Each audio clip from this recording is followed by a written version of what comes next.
Madam మీ పేరు? నా పేరు గీతా కిరణ్ అండి. గీతా కిరణ్ గారు ఏం చేస్తారు? నేను గర్ల్స్ హై స్కూల్ హెడ్ మిస్ట్రెస్గా చేస్తాను మంగళగిరి. ప్రజల నాయకులు అంతే.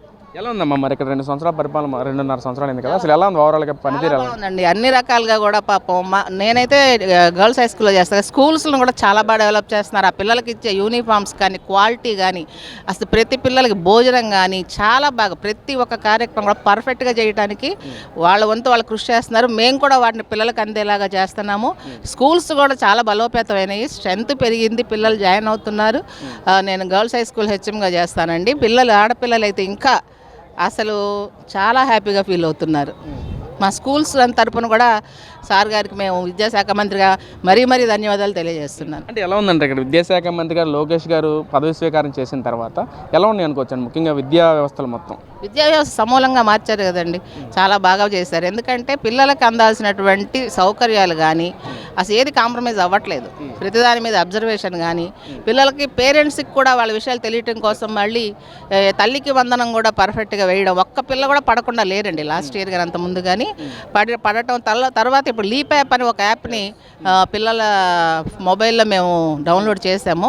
దాని ద్వారా మరి పిల్లలకు కూడా వాళ్ళ తల్లిదండ్రులకి అన్ని విషయాలు సమూలంగా, వాళ్ళ ప్రోగ్రెస్ ఏంటి, వాళ్ళ అటెండెన్స్ ఏంటి, వాళ్ళ యొక్క అన్ని విషయాలు, భోజనం తిన్నారా లేదా, స్కూల్కి వచ్చారా లేదా అని అటెండెన్స్ కూడా మాకు వెంటనే వచ్చేస్తుంది.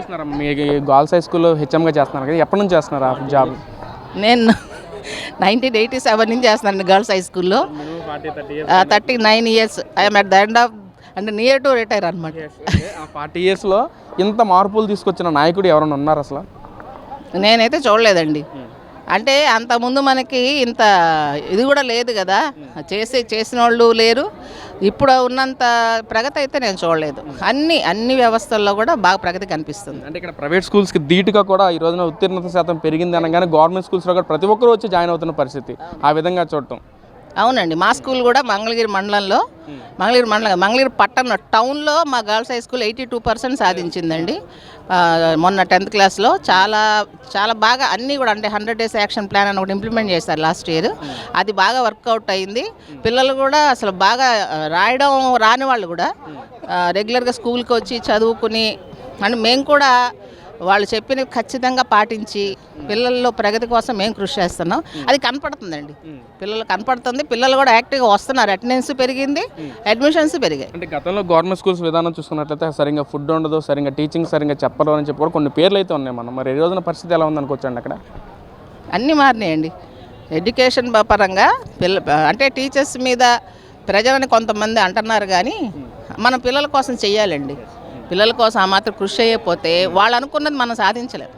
పేరెంట్స్ నుంచి ఏమి ఎక్స్పెక్ట్ చేస్తున్నారు, ప్రభుత్వం మా నుంచి ఏమి ఎక్స్పెక్ట్ చేస్తుందో అది మేమైతే ఇస్తున్నాము. ఖచ్చితంగా అది కనపడుతుంది రిజల్ట్. ఇంకా కృషి చేస్తాం, మా తరపు నుంచి మేము కృషి చేస్తామని సార్ గారికి హామీ ఇస్తున్నాను. సార్ చేస్తున్నటువంటి అన్ని మంచి పనులు కూడా ప్రజలకు చేరుతున్నాయి. వారి మనసులో ఆయన ఉన్నారు, వాళ్ళందరి దీవెనలు ఆయన ఉంటాయి. మా అభినందనలు, మా కృతజ్ఞతలు, మా ధన్యవాదాలు ఏది చెప్పాలన్నా కూడా సార్ గారికి మా హృదయపూర్వకంగా తెలియజేస్తున్నామండి. సార్ మీరు చెప్పండి సార్, మీ అభిప్రాయం ఏంటి ప్రభుత్వం మీద? ఇందాక క్వశ్చన్ సార్, మీరు ఇంతకుముందు అంటే నేను పుట్టి పెరిగి చదివి జాబ్ చేసింది కూడా Mangalagiri. We never expect these things in the short period. అసలు ఇది మా మంగళగిరి అయినా చాలా ఆశ్చర్యపోతుంటాను అప్పుడప్పుడు. అసలు ఇటువంటి రైల్వే స్టేషన్ మనకు ఉంటుందా, ఇటువంటి రోడ్స్ మనకు ఉంటాయా, ఇటువంటి కార్పొరేట్ స్కూల్స్ మనకు ఉంటాయా, ఇంత డెవలప్మెంట్ యాక్టివిటీస్, ఈ రోడ్స్ ఇవన్నీ, అసలు ఇట్లాంటి కార్పొరేట్ కల్చర్, ఇట్లాంటి బిల్డింగ్లు కూడా మేము చూడలేదు అసలు. నేను 90 ఇల్లు కట్టినప్పుడు మేము చాలా ప్రౌడ్గా ఫీల్ అయ్యాం. మా ఒక్కటే ఇక్కడ స్లాబ్. అసలు ఇప్పుడు చూస్తుంటే అన్ని మంచి మల్టీ స్టోరీడ్. అసలు మనం ఎంత అదృష్టం చేసుకుంటే మంగళగిరిలో ఉన్నాయి. ఒకప్పుడు నేను కాలేజీలో కూడా మంగళగిరి అంటే ఒక రకంగా చూసేవాళ్ళు, చాలా చిన్న చూపుగా. మంగళగిరి అంటే మా ఎస్బీఐలో కూడా ఓహో అని అదో రకంగా చూసేవాళ్ళు. ఇప్పుడు మంగళగిరి అంటే అసలు ప్రతి వాళ్ళు ఫోన్ చేసి పలకరిస్తారు, మంగళగిరి అంటే అది ఇది. అసలు మంగళగిరి అనే పేరు లేనటువంటి న్యూస్ ఏ ఛానల్ లేదు ఇప్పుడు. దానికి మెయిన్ కూడా ఈయన కొంచెం ఎడ్యుకేటెడ్ అవటం. కొంచెం ఇంతకుముందు మీరు కూడా ఒక ప్రౌడ్ మూమెంట్గా చెప్తున్నారు, I'm proud to be Mangalagiri area ఒక పర్సన్ సిటిజన్ అని చెప్పి, ఇది సార్ మా బ్రాండ్ అని చెప్పి ప్రౌడ్గా చెప్పుకుంటున్నారా? వచ్చిందంటారు లోకేష్ గారు. అంటే ఈయన కొంచెం అవుట్లుక్ కానీ, ఈయన థింకింగ్ కానీ ఏదో చేసుకుంటూ పోదాం, జనరల్ పొలిటీషియన్ లాగా కాకుండా నా బ్రాండ్ చూపించాలని చెప్పి మన లోకేష్, మన మంగళగిరి అలాగా ఈయన. అసలు యాక్చువల్గా ఇది అసలు మేము ఎక్స్పెక్ట్ చేయలేదంటే విత్ ఇన్ షార్ట్ పీరియడ్ నాకు ఫోన్ వచ్చింది, ఏంటి ఆశ్చర్యపోయి ఏంటండి అని. అది ఇచ్చి 3 months అయింది, అప్పుడే అయిపోద్ది. ఇట్లాంటి పనులు జనరల్గా మనం కాళ్ళు అరిగేలకు తిరిగి ఒక్కడు పట్టించుకోడు. కానీ ఇంత షార్ట్ పీరియడ్లో ఒక్క పైసా ఖర్చు లేకుండా ఇలా చేసి నేను చాలా స్టన్ అయిపోయాను. అసలు చాలా షాక్కి వెళ్ళిపోయా. చాలా ఎందుకంటే మాకు ఇది రేపు ఏదన్నా పిల్లల గురించి ఏదన్నా చెయ్యాలన్నా, అమ్మాలన్నా, నేను ఇది అమ్మేసి వేరేది కొనాలన్నా కానీ నాకు ఇట్లా ఉంటే కొంచెం ఇదిగా ఉంటుంది, వాల్యుయేషన్ తగ్గిపోద్ది కదా. ఇప్పుడు కొంచెం ప్రౌడ్గా ఫీల్ అవుతాం, మేము కూడా కొంచెం ఇదే అని. ఇది కేవలం ఉంది అని సెక్యూరిటీ ఫీల్ అవుతాం. సెక్యూరిటీ అండ్ హ్యాపీనెస్ చాలా హ్యాపీగా ఉంది. అది నేను వాళ్ళు ఇంటిమేట్ చేసిన దగ్గర నేను చాలా హ్యాపీ ఫీల్ అవుతున్నామండి. థ్యాంక్ యూ లోకేష్ గారు అండ్ థ్యాంక్ యూ తెలుగుదేశం. జై తెలుగుదేశం. ఇలాగే కూటమి ప్రభుత్వం ఇలాగే పనిచేస్తూ ఉంటే సామాన్య ప్రజలకి ఇలాగే కావాల్సిన విధంగా పనిచేస్తాను. ప్రజా తీర్పు ఎవరి పక్షం ఉంటుంది అనుకోండి, మళ్ళీ ఇదే కూటమి ప్రభుత్వాన్ని గెలిపిస్తారా లేకేంటి సార్? జనరల్గా మనం చెప్పొచ్చండి, ఇదే అవసరం జనరల్గా చెప్తాం. కానీ అండి ఇట్లాంటి పనులు చేస్తున్నప్పుడు వీళ్ళే ఉండాలండి, సమస్య లేదు. ఒకప్పుడు మంగళగిరి ఏంటంటే వామపక్షాలకు బాగా పెట్టని కోట. తెలుగుదేశం 2 terms గెలిచింది అంతే. కొంచెం బ్యాడ్ నేమ్ ఉండేది, ఇక్కడ టీడీపీ సరిగ్గా నాయకత్వం లేదు. కానీ ఇది ఇష్యూతో మాత్రం అండి ఇదే one of the main issue. ఇది ఇంకా చాలామంది ఫీల్ అవుతున్నారండి ఈ ఇష్యూతో. ఇక టీడీపీకి ఏం తిరిగే ఉండదు. ఇక వేరే పార్టీ కూడా కష్టం.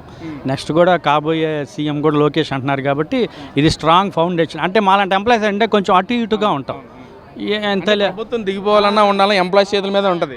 మేమేంటంటే ఉన్నప్పుడు ఏదో కహానీలు ఇప్పిస్తాం. కానీ ఇట్లా చేయటం అనేది వితిన్ 2 years ఏం చేయక్కర్లేదండి, ఇంకా 3 years టైం ఉంది. దిగిపోయి ముందు చేయొచ్చు, కానీ ఎంత ఎర్లీగా చేశారంటే అది చాలా గ్రేట్ అండ్ హ్యాట్స్ ఆఫ్ అండి. లోకేష్ గారు ఇచ్చిన మాట ప్రకారం నేను రాగానే అందరికీ ఇంటి పట్టా ఇస్తానని చెప్పన్నారు, అదే హామీ. మరి ఈ రోజున ప్రతి ఇంటికి ప్రతి మనిషికి కూడా ఇంటి పట్టా ఇస్తా అన్నారు కదా, ఏంటి ఎలా ఫీల్ అవుతున్నారు సార్? మరి అసలు చెప్పలేమండి నిజంగా. అసలు మామూలుగా అయితే దీనికి కొన్ని lakhs దాకా ఖర్చు అయ్యాం. మరి జనరల్గా మేము పర్సనల్గా తిరుగుతాను, నేను టేకప్ చేసి ఇట్లా పాపం ఇంత ఫంక్షన్ పెట్టి పిలిచి కూర్చోబెట్టి బట్టలు పెట్టి పసుపు కుంకుమ పెట్టి మంచి బిర్యానీ భోజనం పెట్టి ఇంత చక్కగా రిసీవ్ చేసుకునే వాళ్ళు ఎవరు ఉండరండి. ఇది మంగళగిరి ఓటర్ చేసుకున్న అదృష్టం అంతే. లోకేష్ గారు ఇక్కడ కంటెస్ట్ చేయటమే మేము ఇది ఎప్పటి నుంచో ఉన్నదండి ఈ ప్రాబ్లము. మేము లోకేష్ గారు మా మంగళగిరి కాన్స్టిట్యూన్సీ చూస్ చేయటే మాకు మంచి అదృష్టం అని మేము ఫీల్ అవుతున్నామండి. ఇది మాత్రం కరెక్ట్ అండి, ఇట్లా మాత్రం ఎవరు చేయరండి. ఏదైతే 2012 నుంచి కూడా ఇళ్ళు పట్టాలేదని చాలా ఇబ్బంది పడుతున్నారు, ఎలాంటి ప్రాబ్లమ్స్ ఫేస్ చేసేసారు మీరు ఆ టైంలో? అంటే మాకు టైం ఉండేది కాదండి, రిజిస్ట్రేషన్స్ లేవు అమ్మడానికి, కానీ వేరే అమ్మడానికి కొనడానికి రిజిస్ట్రేషన్స్ లేవన్నారు. మా అప్పుడంతా బాగానే అయిపోయింది, బ్యాంక్ లోన్ తీసుకునే పర్ఫెక్ట్గా మేము ఇల్లు కట్టుకున్నాము, అంతా అయింది. కానీ కొత్త రిజిస్ట్రేషన్స్ లేవు, బ్యాన్ ఉందని చెప్పారు. అప్పుడే తెలిసింది మాకు. అప్పుడు నుంచి ఏం చేయాలి అర్థం కాక, సర్లే ఉన్నారు కదా పక్కన వాళ్ళని కన్సల్ట్ చేసిన వాళ్ళు అదే అంటున్నారు, కొత్తగా పెట్టారండి మంది ఇట్లా బ్యాన్లో పెట్టారని. ఇంకా అప్పుడు అందరం కలిసి ఆయన్ని కలిశారండి, రామకృష్ణారెడ్డి గారిని కలిస్తే చేస్తాను అంటున్నారని అన్నారు. కానీ అది ఏం చేయలేదు. అసలు ఇచ్చిన మాట ప్రకారంగా అసలు ప్రజల కోసమే చేస్తున్నటువంటి లోకేష్ గారికి మరీ మరీ మరీ మా హృదయపూర్వక ధన్యవాదాలు తెలియజేస్తున్నాను సార్.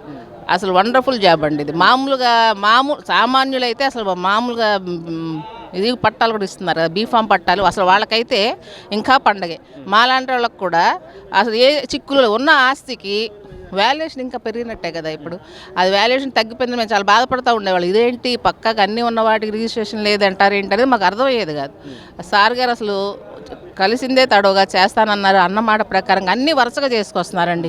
ఆయన ప్రజల కోసమే చేస్తున్నారు. ప్రతి పేదవాడికి ఇక్కడ సొంత ఇంటి కళ అనేది ఒక కళగా మిగిలిపోద్దు కొంతమందికి అయితే. కానీ ఈ రోజున అది పేదవాడి కష్టం అర్థం చేసుకుని లోకేష్ గారు కూడా చూస్తున్నాం. ఇక్కడ వచ్చిన వాళ్ళందరి కళ్ళల్లో కూడా అది ఓపిక లేని వాళ్ళు, చాలా నుంచి ఎదురు చూస్తున్న వాళ్ళు, ఒంటరిగా వచ్చిన వాళ్ళని చూస్తే కూడా మాకు బాగా ఎన్నాళ్ళ నుంచి ఎదురు చూస్తున్నారో వీళ్ళు పాప అని అనిపించింది. చాలా హ్యాపీ అండి, ప్రతి ఒక్కళ్ళు కూడా చాలా హ్యాపీగా ఫీల్ అవుతున్నాం.